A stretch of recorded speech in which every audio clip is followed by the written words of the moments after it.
Good morning, everyone, and if you're in the UK, good afternoon, and thank you for joining me for this webinar today on 5 things your website needs to attract new customers. My name's Liz Allen. I'm the Marketing Director at Customer Focused Software. Hopefully all of you are aware who that is, because I think just about everybody on this call is a user of Customer Focused solutions. And the objective of today's webinar is to go through these 5 things, but also to show you how to practically apply them to your website. So there should be both the theory and some practical takeaways to come away with. The panel on the right side of your screen should allow you to ask questions. So if you do have any questions, you can type them into the chat field, the question field there. I may not see them as I'm going through the presentation, but I'll definitely review them at the end. And I'm going to start promptly because I promised everybody this wouldn't take more than 45 minutes, and there's a fair amount to squeeze in. Okay, so to start with, why is it important that your website appeals to new customers? It sounds basic, but let's just go over that. 63% of consumers would buy a brand they perceived as authentic and thus trustworthy over its competitors. And 72% of buyers turn to Google when they first start looking for a product. So ultimately, whether you like it or not, your potential customers are going online first when they look for a promotional product supply provider, and they're going to buy from the person who they feel is the most credible. So I know that a lot of people feel very strongly that selling promotional products is about networking, about contacts, and of course that's a brilliant way of keeping existing customers. But if you want to grow your business and you want to get new customers, you absolutely need a good website that builds credibility. And that's what we're here today to show you how to do that. So let's go through first the things that people dislike about B2B websites just now, of which promotional products falls under that. 46% of people will leave your website if they can't work out what you do. So that's just something to be extremely mindful of. If it's not glaringly obvious from the beginning that you sell promotional products or you sell marketing services, what your key USP is, then they will leave. If they can't work it out easily, they will leave.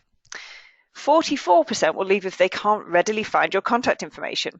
So one of the things we're going to talk about today is the positioning of contact information, what to include, how to make it, how to, again, build that credibility through having a good contact page.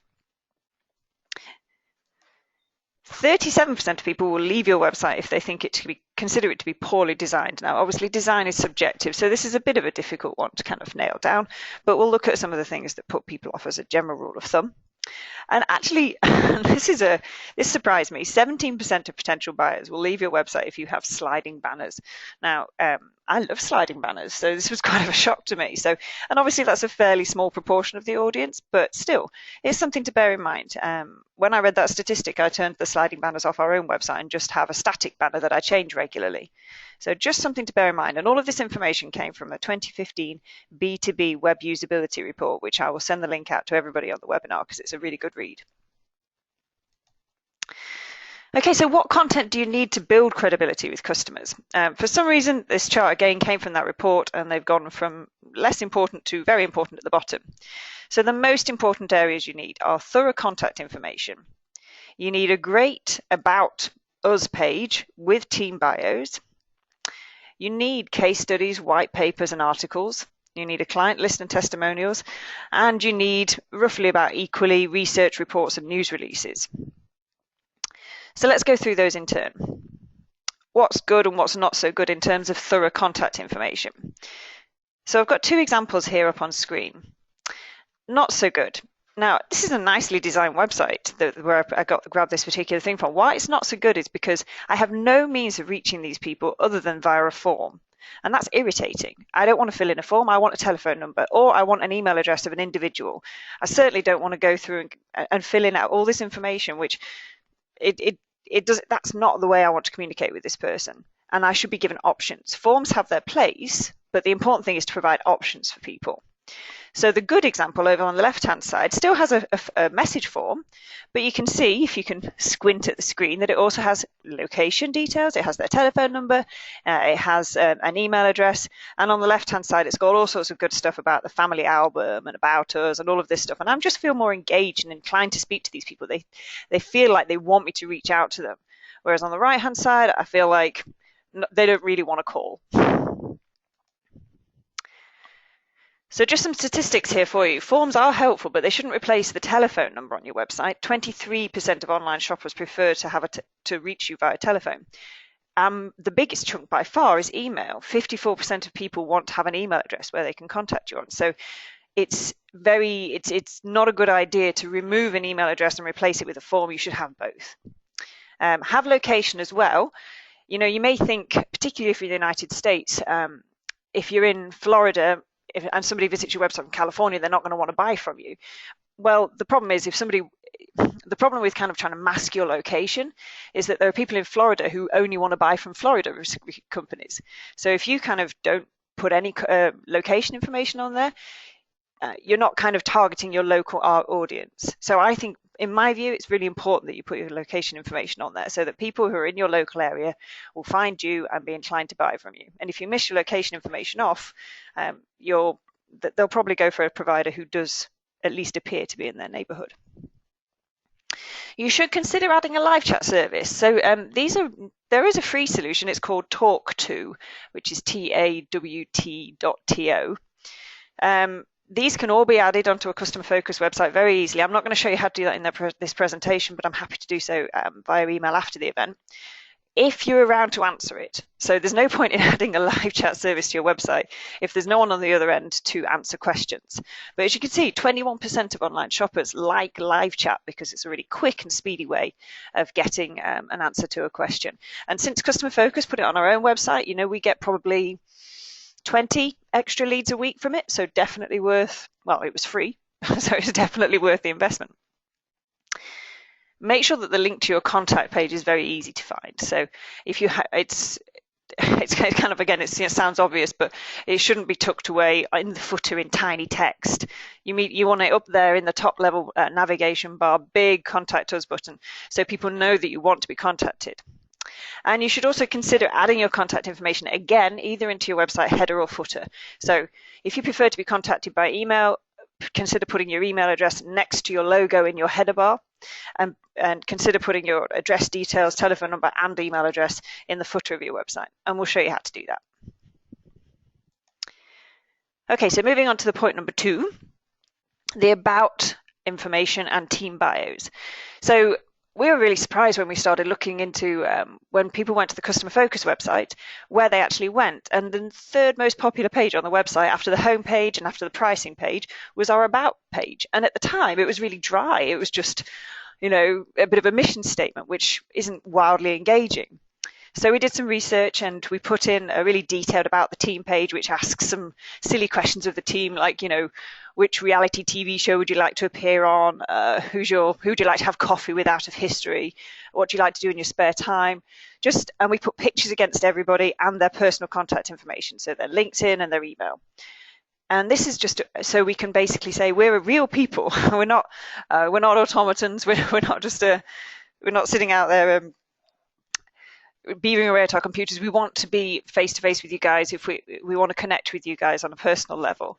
And that's why the good example on the left hand side here shows a big clear picture. It's got a bio of people, and if you actually again squint in a bit, you can see that they're talking about they love CrossFit, they like drinking beer, they like BMWs.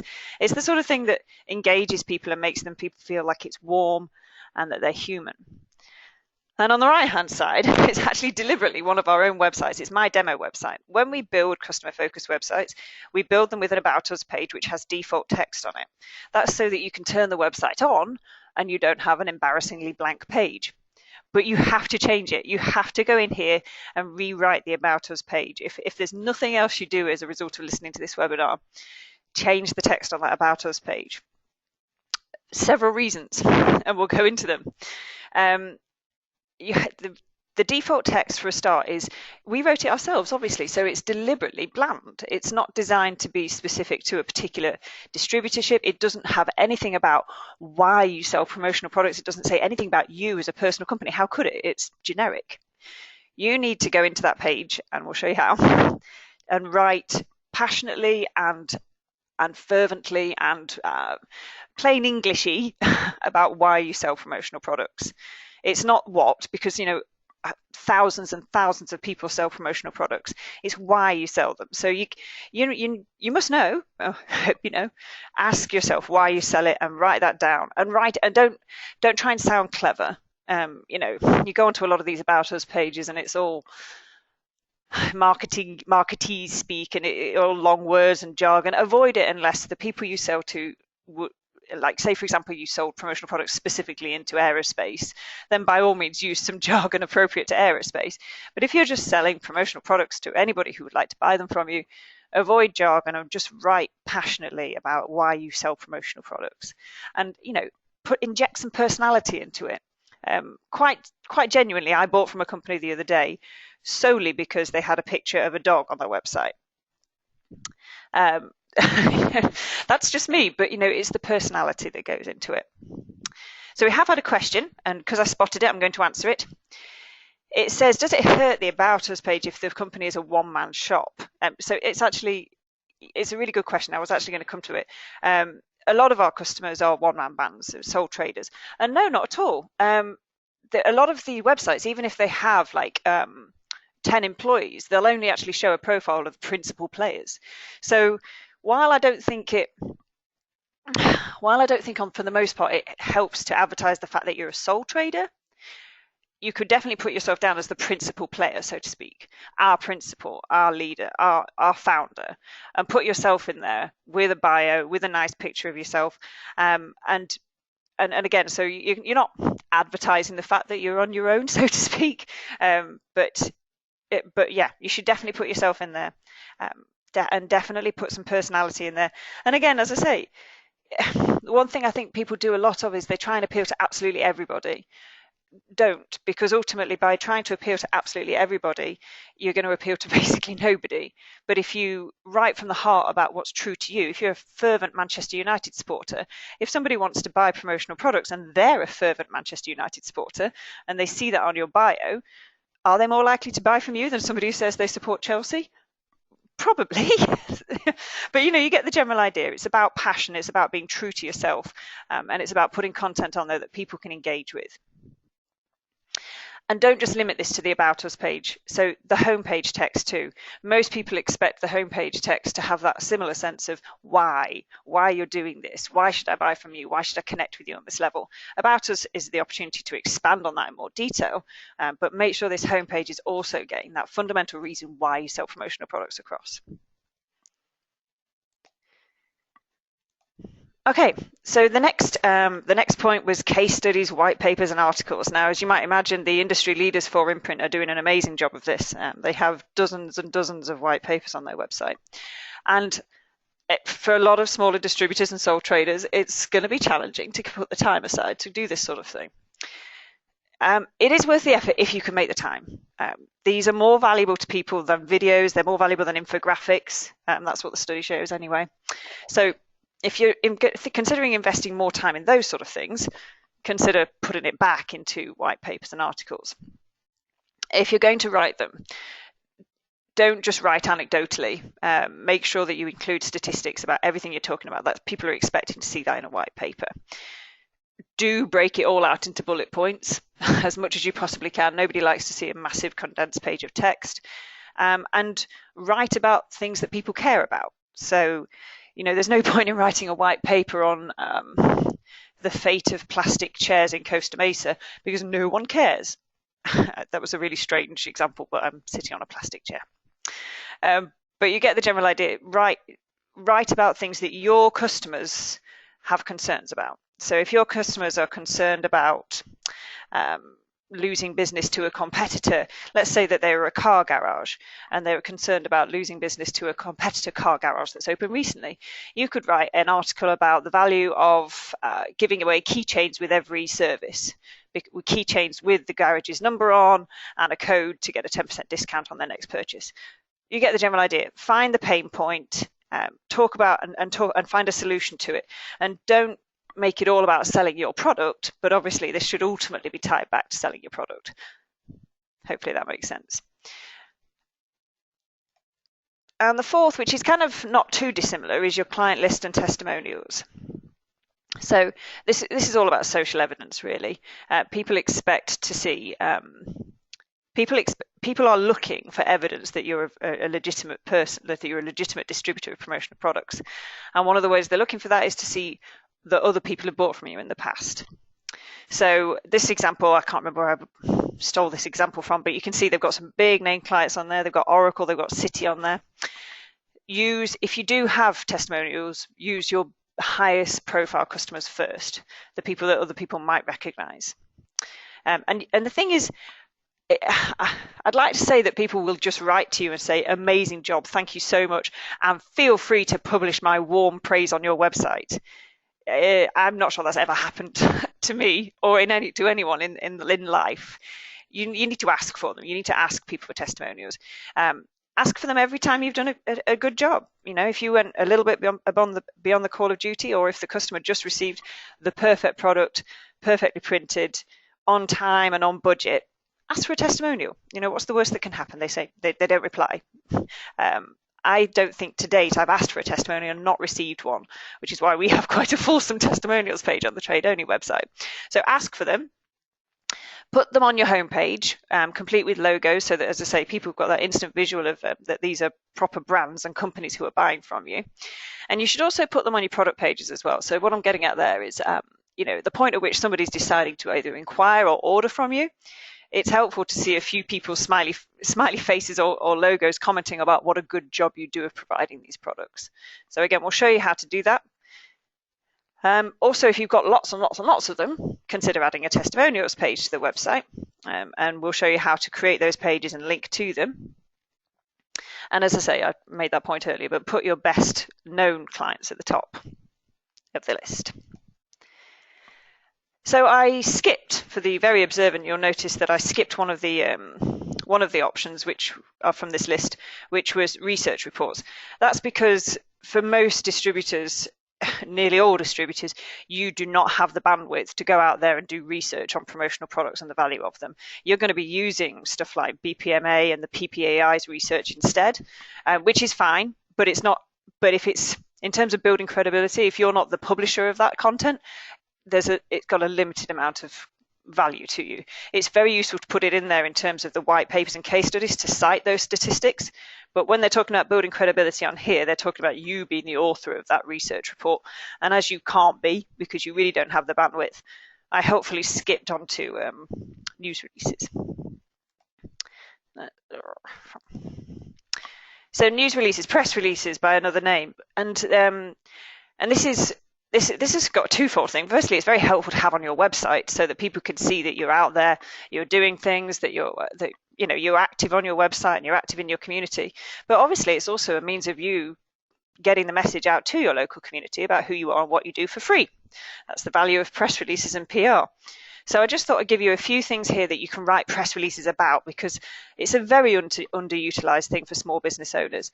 It's probably going to take you about an hour to write a press release, and potentially it could get you thousands of dollars worth of revenue and exposure for absolutely nothing. So what should you write about? New developments in your business, definitely. Human interest stories. Are you running a marathon for charity? That's a human interest story. A local angle. So, I don't know, say you were in a place where recent storms had done X, Y, Z, and then, you don't want to capitalize on bad things. That's a good point. Ignore that. But so let's say, for example, there's a local litter pick. You might go around and provide branded latex gloves to the litter pickers, and that will be your local angle. Progress. So if you've made progress towards a particular goal. A consequence. So you've done something and it had this consequence. So, like, for example, implementing a new green initiative has meant you now waste 50% fewer trees. You get the general idea. And if you know a little bit about what's going on in your community, like an emerging trend, let's say, for example, when everyone went crazy for those for selfie sticks. So if you were one of the first people to send an article to a local newspaper about selfie sticks, chances are you're going to get published or quoted. The same measure by, when everyone was going crazy about those silicone wristbands. If you can get on the ground quickly with these emerging trends and write to your local press about it, then they're going to quote you, and your name is out there, and is out there not only in a print, but it's out there on the website, which helps you with backlinks and credibility with your own website.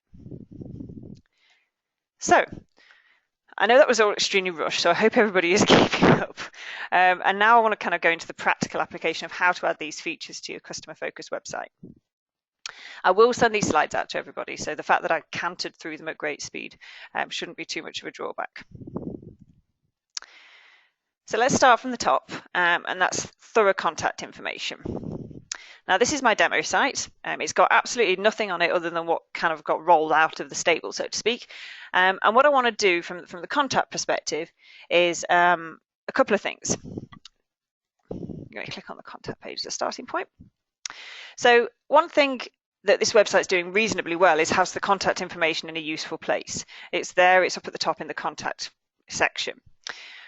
But my contact page is a little bit dry. Got my email address on, great, and a telephone number and a fax number, but it's a bit dry. So let's just show you a couple of ways in which you can sort of liven this up a bit and make it look like you spent a bit more time and energy on your website. So the first thing we're going to do is I'm going to go into the management console, and I'm actually going to add a form to that page on the website. As I say, not to replace my email address, but to add to it and just make the whole page look a little bit more professional. So click on Content and New Forms. I'm going to call this my contact form. Button text is Contact Me, Us. And then I'm going to email the results to myself at customerfocus.com. And then I'm going to say, thank you, we'll be in touch. Okay, so all I'm going to do is I'm going to add a couple of form fields in here. I'm not going to do the whole job, but hopefully you guys are following. I'm just going to add in a text box for your name. I'm going to make that required.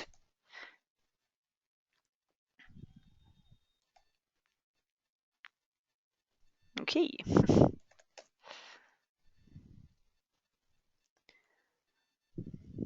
Forms, where have I gone to?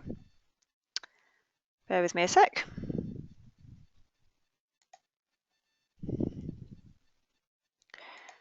Okay.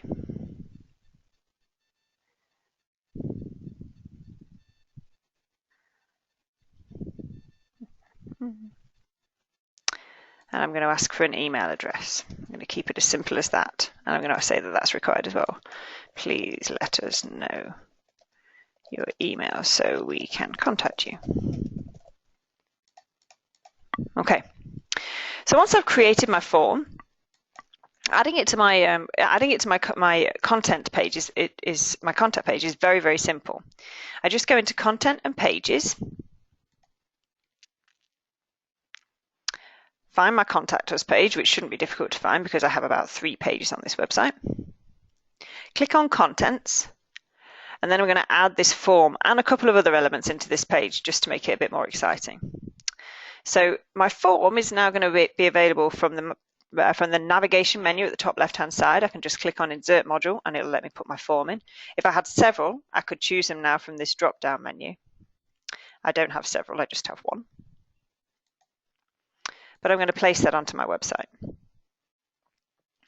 The other thing I'm going to do is I'm going to reawaken this Google map that you can see sitting on the page. So you can add in your own Google map from the left-hand side. It's one of these options here, just under the form, Google Map.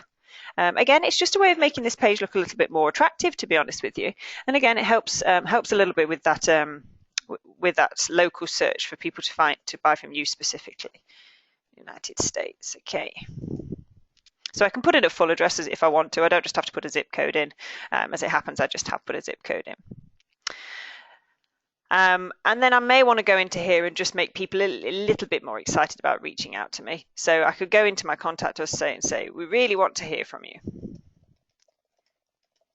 Or words to that effect.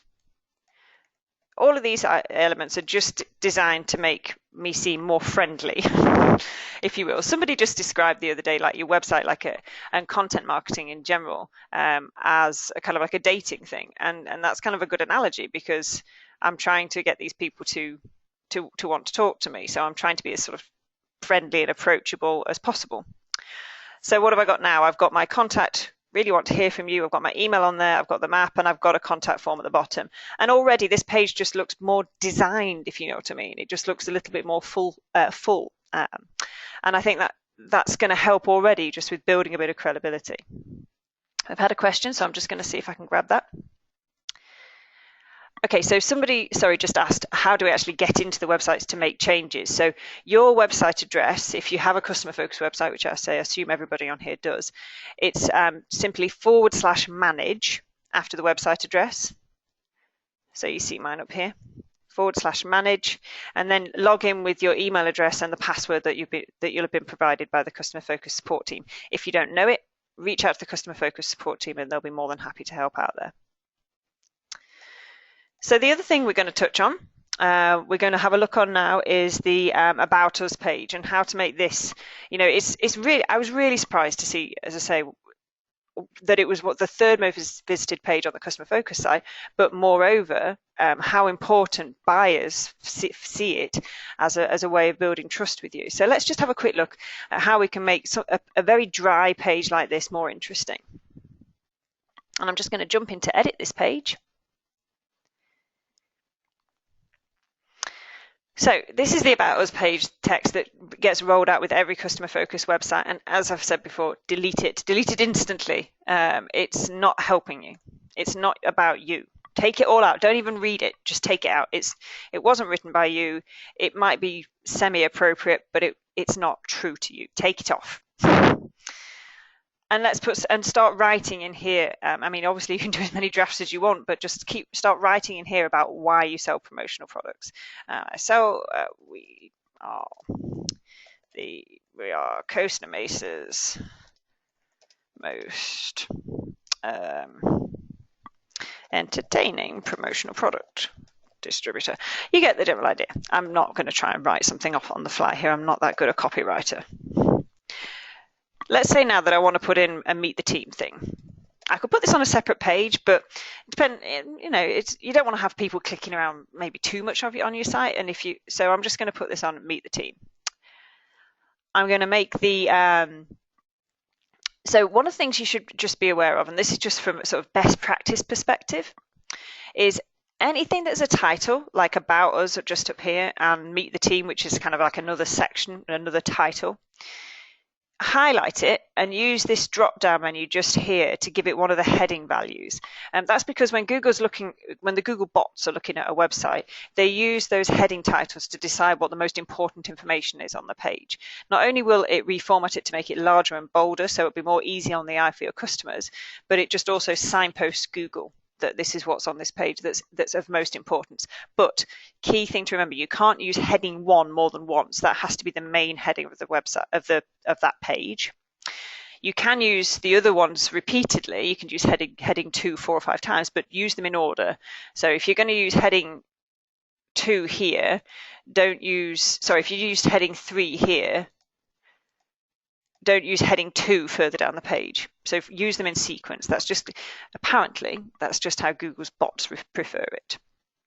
So just a bit of housekeeping there. If it's a title, use the drop-down menu just here to make it a title using one of those header tags. So I want to put in a picture of myself and I want to talk a little bit about myself. Easiest way to do this, and I'm not technical at all. I know sometimes I go so fast through it that it looks like I know what I'm doing. Don't be fooled. I don't know how to code websites, so I don't know how to put content in here in a fancy way. So I'm going to be showing you the layperson's way of how to do this. So just if there's anybody on here who's hyper technical, I'm sure there's a better way, but this is the way I would do it, to put my face on and put some information about myself next to my face. I would put a table on with 1 row and 2 columns. I would make it 100% of the width of the website, and I wouldn't want a border on it, so I'd take the border out. I've got my little table in here now. Now I want to put my face on it. And I'm going to browse to my server and I'm going to choose a picture of myself. So hopefully there is one. Yes. I'm going to upload my picture. I'm going to give it some alt text. Again, a bit of housekeeping here. Every single time you upload a picture to your website, you should give it alternative text. That's because Google at the moment, as smart as it is, doesn't know what a picture represents unless you tell it. So give it alt text every single time and tell it what the picture is of. So that's my lovely face. And now I'm going to write in some hints. I'm Lizzie, however you prefer to do this, Liz Allen. Liz is the founder of Promo by demo distributor, you get the general idea. Again, if I want to make that a little bit bolder, I'm going to highlight it and I'm going to use the heading 3 tag. And if I want to put in my contact information, email Liz, I can either just write it in, liz.allen@customerfocus.com. Ooh, hope I could type. Or I could hyperlink the text, which is to make that a live link. So anything you want to make a live link so that someone can click on it and go straight away to emailing you. Little chain icon just here.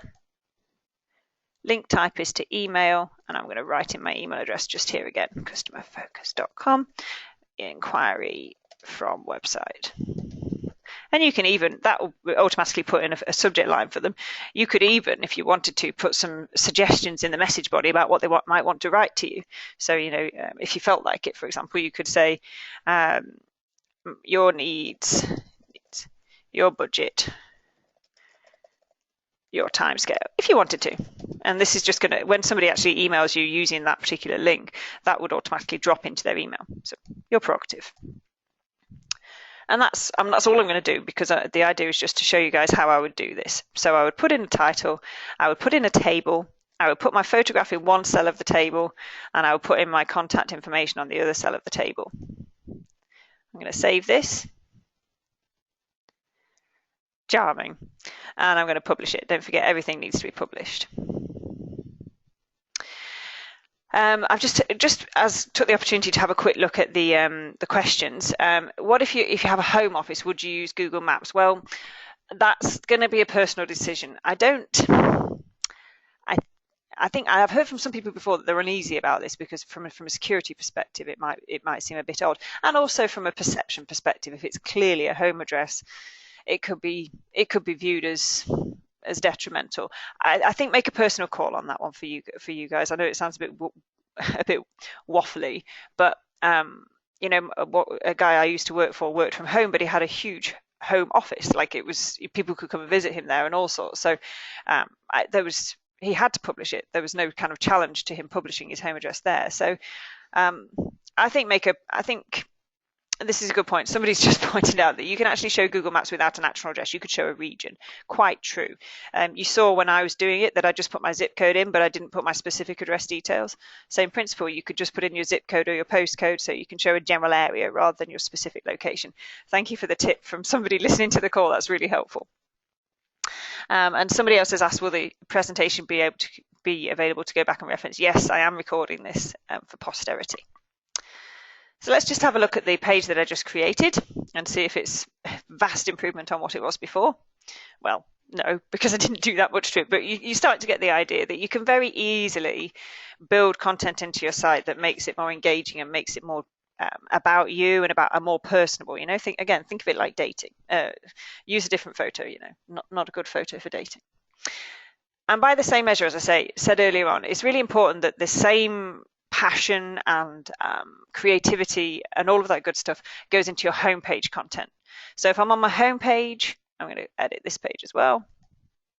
Again, when Customer Focus create websites for people, we roll it out with demo with just dummy text on the homepage, again, because it makes your life easier. Delete it. Delete it again. Yes, it might be okay to read, but it's the same on every other website we've put out for a distributor, and it doesn't do anything for you particularly. Delete it and rewrite it from scratch. Go into the module, delete that table, and write it again. Write about, again, the whys and hows and wheres that you sell promotional products. Okay. So that's all I'm going to touch on, because we're kind of rattling through. I did put an awful lot of content into this particular webinar. So we've looked at the contact page, we've looked at the About Us page and creating team bios. So now let's touch on the other three things, which were basically case studies, client lists, and news releases. They kind of all just boil down to creating pages. So what I'm going to do is I'm going to show you how to create pages.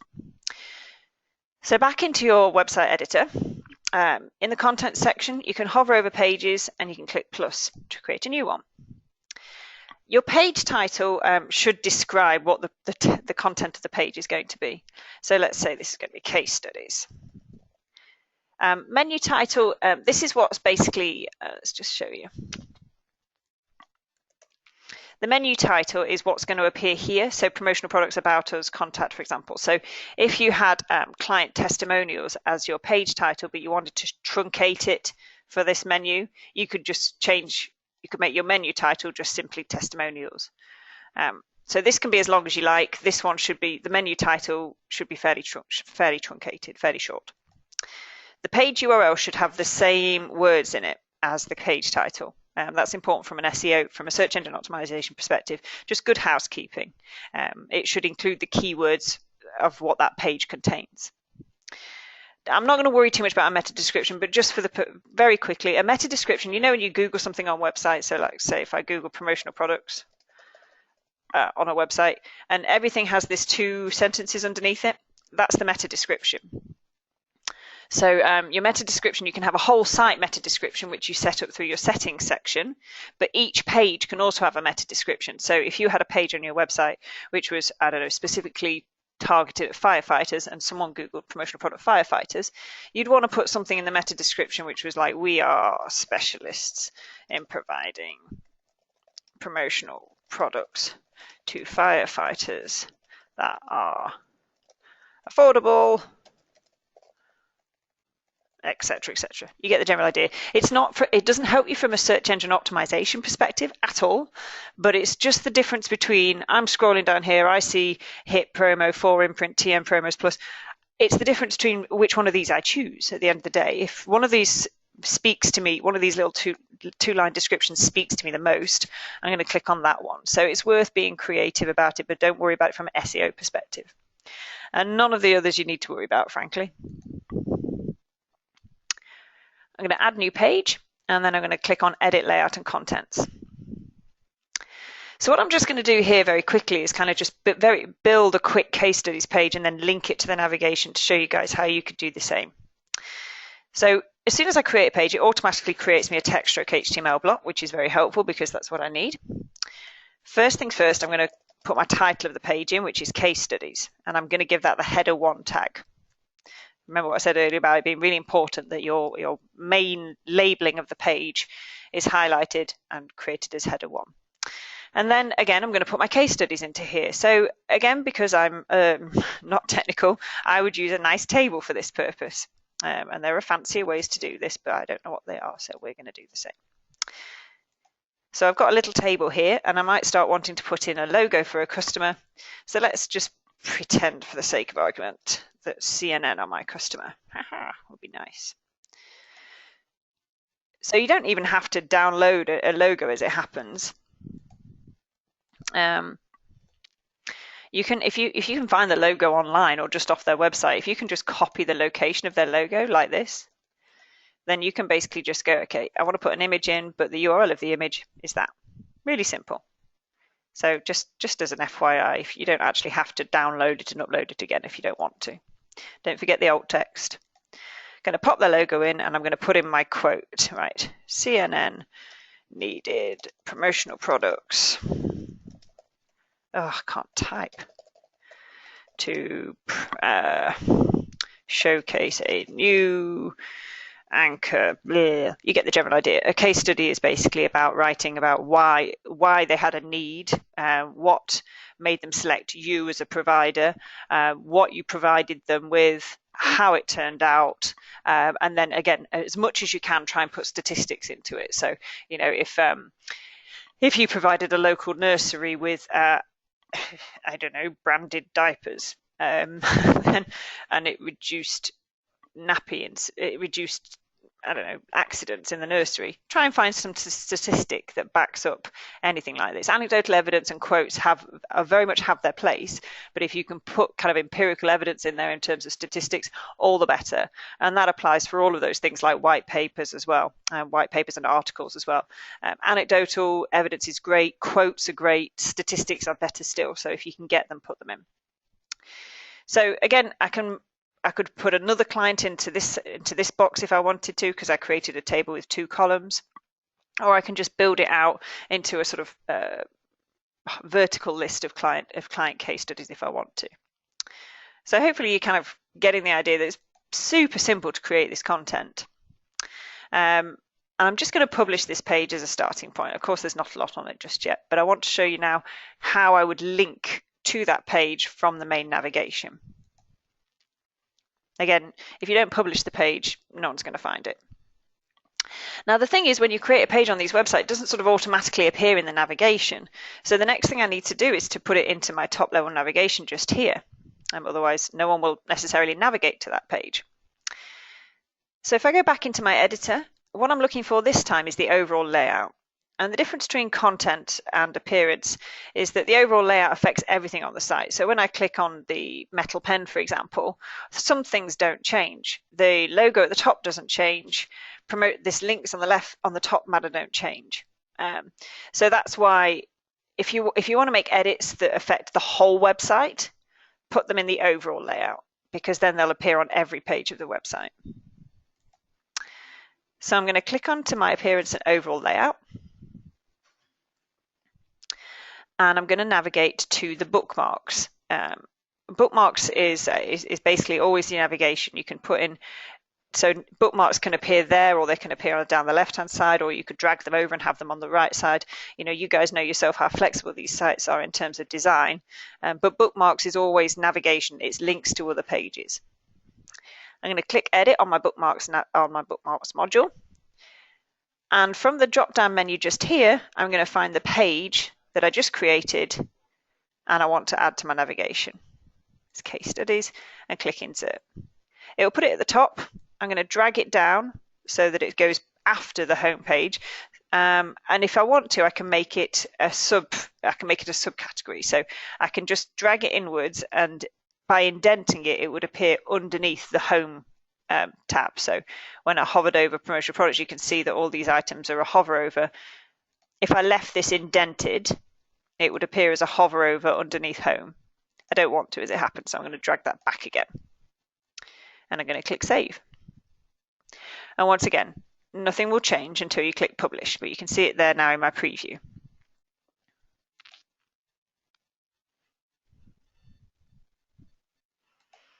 I'm going to F5 on that one. So you can see that I now have my case studies page linked from the top part of my navigation.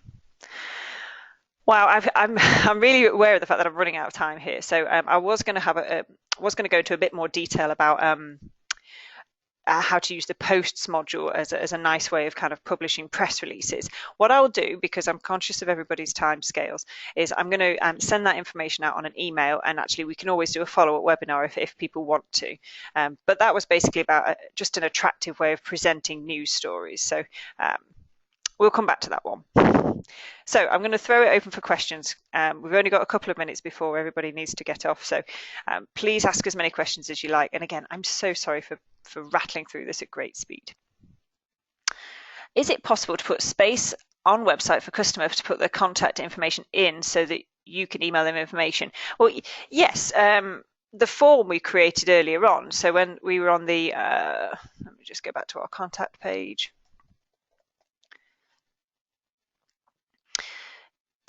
We can, depending on, not everybody has the same level of functionality on their website, but if you have the at least the standard package, then you can create as many forms as you want to on the website.